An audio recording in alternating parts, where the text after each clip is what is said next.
Welcome, listeners.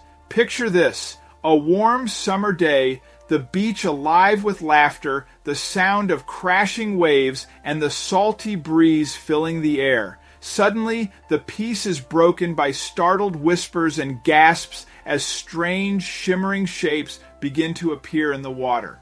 What began as a curious sight quickly turns into a mystery no one could have expected. Today, we're diving into an extraordinary tale of discovery, fear, and the lengths one man went to uncover the truth. Stay with me because this story is just getting started. During a bustling summer day, dozens of beachgoers spotted unusual shimmering shapes floating near the shore. Curiosity turned to collective alarm as more shapes appeared, bobbing gently in the waves. Phones came out, pictures were snapped, and speculation ran wild amongst the sun-kissed crowd. When the truth behind these mysterious objects became clear, the mood on the beach shifted dramatically. But before we start, smash the like button, make sure to subscribe if you haven't, and hit that notification bell so you won't miss any new stories. "Daddy, look! What is that?" a little boy named Carson yelled as he shook his father's shoulder. When Robert finally saw those things in the water, his eyes widened. He had never seen something like that before.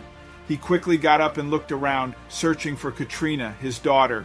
He had no idea what was going on, but he thought it was better to be safe than sorry. "Cat, get away from there!" Katrina didn't listen to him, though. She stepped into the water, stretching out her hand to touch one of the objects that had appeared. As she pulled her hand back again, she let out a blood-curdling scream that drew all eyes to her. Robert sprinted toward Katrina and stood next to her only seconds later. "Are you all right?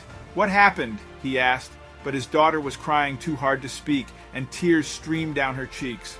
Robert then took her hand to take a closer look at it and gasped when he saw it. "Oh no," he exclaimed. It was completely black, just like those things that were floating in the sea. Robert got on his knees and submerged Katrina's hand in the water. He rubbed it, trying to wash the black stuff, whatever it was, off. A crowd had gathered around them, but no one offered to help. Suddenly, they heard another hysterical scream. As all eyes turned in the direction of the scream, they saw another little boy standing in the shallow water, staring at his hand.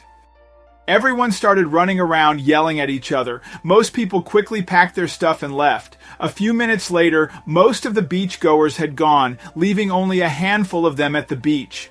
Robert had instructed his kids to stay away from the water just in case, while he went to take a closer look. He didn't understand why everyone was panicking so much. Yes, Katrina had touched one of the things, and yes, she was frightened, but she seemed fine. Another man approached him and said, "In my whole life, I've never seen anything like this. Have you?" "No, never," Robert replied, shaking his head. "It's bizarre. You think it's dangerous?" he asked, glancing at Katrina's blackened hand. Robert sighed. "I don't know. It's not hurting her, but it's freaky." As Robert and the man continued to talk, a few other curious beachgoers wandered over and asked, "What do you think those are?" Another man holding a camera snapped a few pictures and said, "Could be pollution or some weird sea creatures," a woman added. A teenager chimed in, "Maybe it's from a shipwreck or something." Robert listened, weighing each theory. "Whatever it is, it's definitely not normal," he said.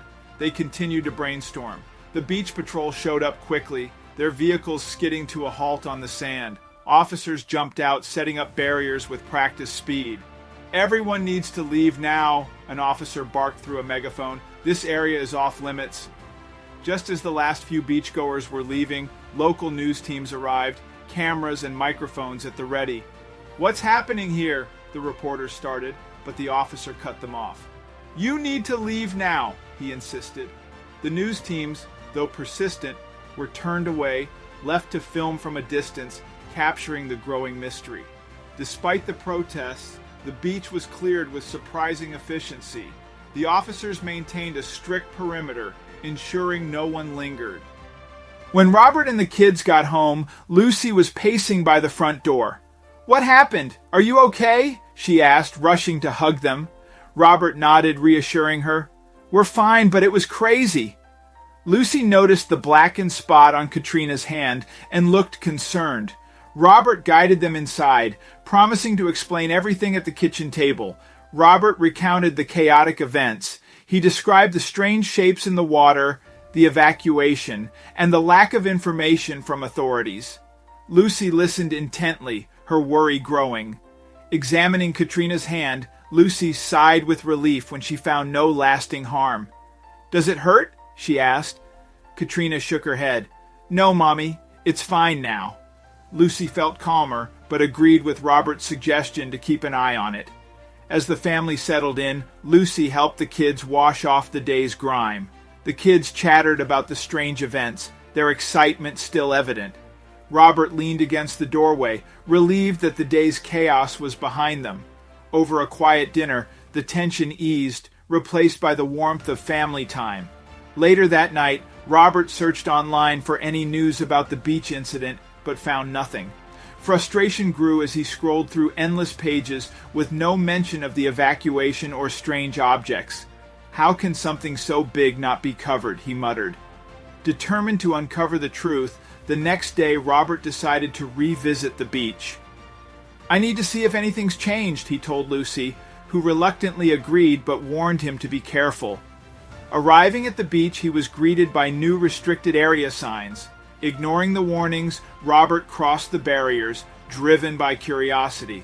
The beach was eerily quiet, and the mysterious objects were gone. The usual sounds of life were replaced by unsettling silence. Walking along the shore, Robert found no evidence of the previous day's chaos. Did I imagine it, he wondered, bewildered by the beach's pristine state. Determined, he meticulously inspected the area, but found nothing unusual. The sand, water, and rock showed no signs of disturbance. It was as if the incident had been erased. His search was interrupted when he noticed a lone figure on the horizon, standing still and watching the ocean. Robert's heart pounded as he decided to approach, hoping they might hold the answers he sought. As Robert approached the figure, it remained motionless, adding to the mystery. "Hello?" Robert called, trying to sound calm. The figure turned slightly, revealing a man who nodded when asked if he had seen the previous day's events. Hope surged in Robert. "Can you tell me about those objects?" he asked. The man's response was cryptic. "They come and go. This isn't the first time, and it won't be the last."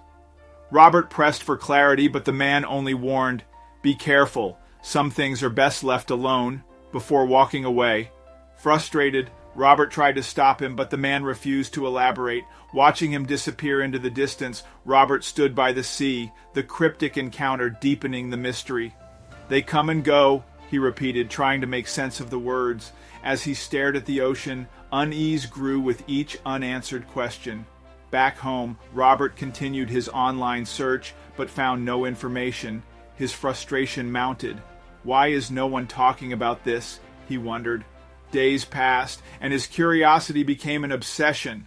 The cryptic man's warnings and the unexplained events at the beach gnawed at him. Determined, Robert returned to the beach, hoping for new clues. To his surprise, he encountered the same man, now more willing to talk. "There's more to this than you think," the man said gravely, warning of an impending disaster. "You have no idea what's coming," he muttered. Despite Robert's insistence, the man revealed little, hinting at hidden truths and government secrets. "Why tell me this?" Robert asked. The man's intense gaze met his. "Because someone needs to know the truth." The man offered Robert a chance for answers. "You want the truth? Come with me," he urged. Though torn between doubt and curiosity, Robert agreed. As they drove in silence, Robert's mind raced. "What am I walking into?" he wondered. After a long, tense drive, they arrived at a secluded area surrounded by dense forest. The man gestured for Robert to follow, ignoring his questions. Warning signs reading, "No trespassing" and "Restricted area" lined the path. Despite his growing apprehension, Robert pressed on, his curiosity outweighing his fear.